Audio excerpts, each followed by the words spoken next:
রাসূলুল্লাহ সাল্লাল্লাহু আলাইহি ওয়াসাল্লাম মক্কা থেকে মদিনায় হিজরত করেছেন।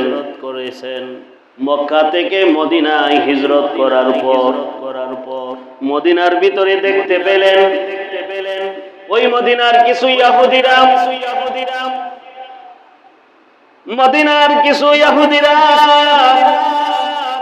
হযরতে মুসা আলাইহিস সালাতু ওয়াস সালামের অনুসারী যাদেরকে ইহুদি বলা হয় ওই ইহুদিরা মুহররম মাসের 10 তারিখে তারা রোজা রেখেছে।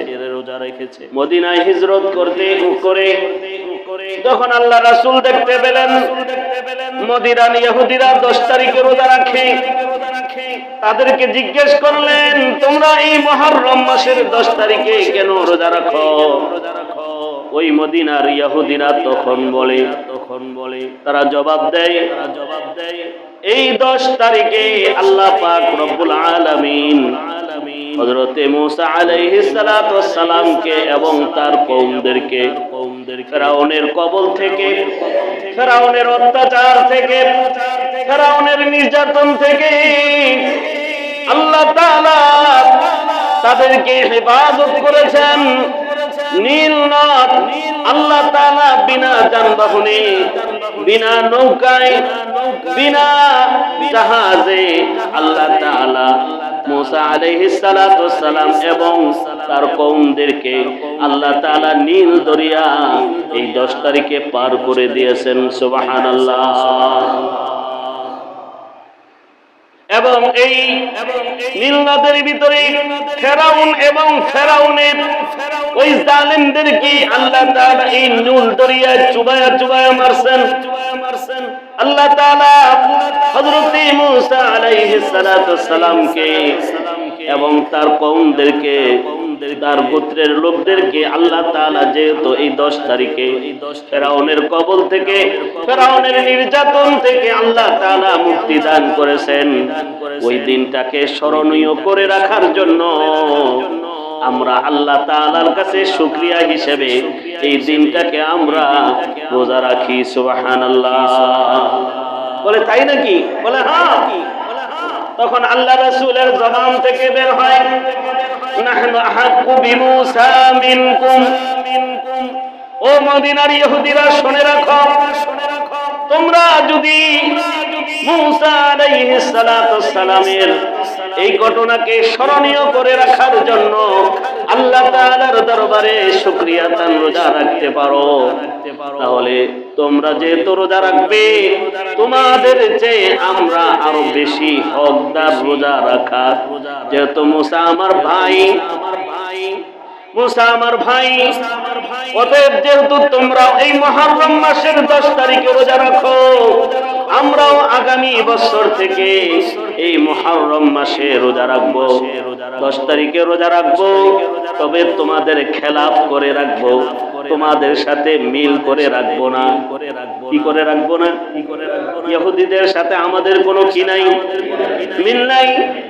বলে তোমরা তো এই 10ম তারিখে রোজা রাখো, আমরা তো 10ম তারিখে রাখবই, তবে আমরা এই 10ম তারিখের সাথে মিলিয়ে আরো একটি রোজা বাড়িয়ে 2টি রোজা রাখবো। 10ম তারিখ অথবা 10ম তারিখ 11 তারিখ অথবা 9 তারিখ 10 তারিখ, 9 তারিখ 10 তারিখ, 10 তারিখ 11 তারিখ, 10 তারিখ ঠিক রেখে আপনি আগে একটাও মিলাইতে পারবেন অথবা পরেও একটা মিলাইতে পারবেন। আমরা এই মুহররম মাসে আমরা 2টি করে রোজা রাখবো। আল্লাহর রাসূল ঘোষণা করে দিলেন সিয়ামু ইয়াউমি আশুরা। আল্লাহ রাসূল বলে দিলেন, ও আমার উম্মতেরা শোনো, আমার সাহাবীরা শোনো, এই মুহররম মাস হলো আল্লাহ তাআলার সম্মানিত মাস। এই মুহররম মাসে আল্লাহ তাআলা এই দুনিয়াটাকে সৃষ্টি করেছেন। বলেন সুবহানাল্লাহ। দুনিয়া সৃষ্টি কোন মাস? জোরে বলেন। মুহররম মাসে দুনিয়া সৃষ্টি। শুধু তাই নয়, আল্লাহ পাক এই মুহররম মাসে আপনার আমার পিতা বাবা আদম আলাইহিস সালাতু ওয়াসসালামকে এই দুনিয়ার বুকে আল্লাহ তাআলা মুহররম মাসে সৃষ্টি করেছেন। বলেন সুবহানাল্লাহ। এই মুহররম মাসে আবার দুনিয়া কিয়ামত হয়ে যাবে। এই মুহররম মাসে আবার দুনিয়া ধ্বংস হয়ে যাবে। এই মুহররম মাসে আল্লাহ পাক রব্বুল আলামিন হযরত আইয়ুব আলাইহিস সালাতু ওয়াসসালামকে যাকে দীর্ঘ 18 বছর পর্যন্ত যাকে কিরামাকড়ে খেয়েছে, কিসে খেয়েছে? কিরামাকড়ে খেয়েছে। গোটা শরীরটা পোকামাকড়ে খেয়ে ধ্বংস করে ফেলেছে। তারপরও আল্লাহ তাআলার কাছে কোনো অভিযোগ করে নাই। আল্লাহ তাআলার কাছে কোনো অভিযোগ করে নাই। কারণ হলো নবীরা হলেন মাসুম, নবীদের জীবনে কোনো গুনাহ নাই। বলেন সুবহানাল্লাহ।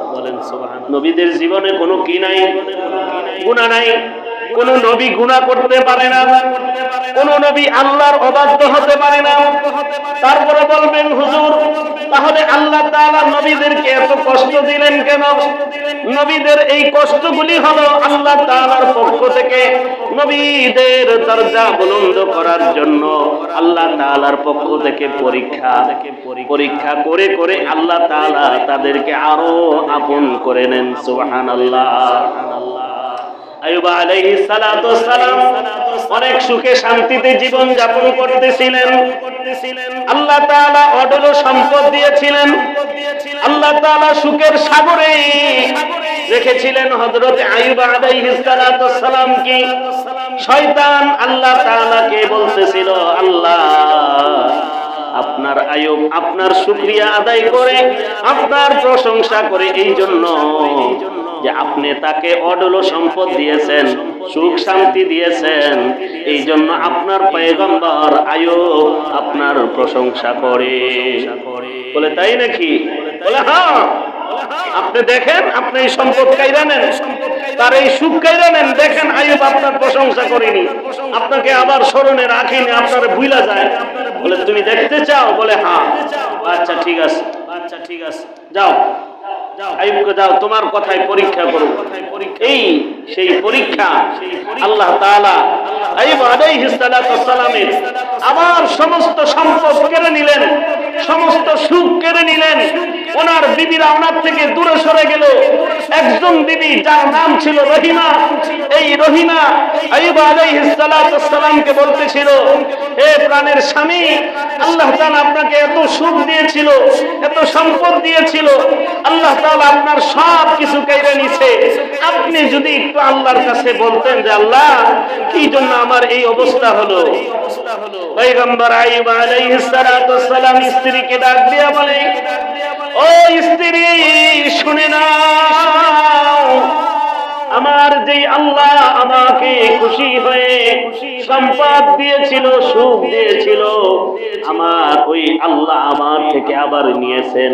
অতএব আল্লাহর প্রতি আমার কোনো অভিযোগ নাই। আমি আল্লাহকে এই কথা বলতে পারবো না, আমার সাহস হবে না। না না, আমার এই সাহস হবে না।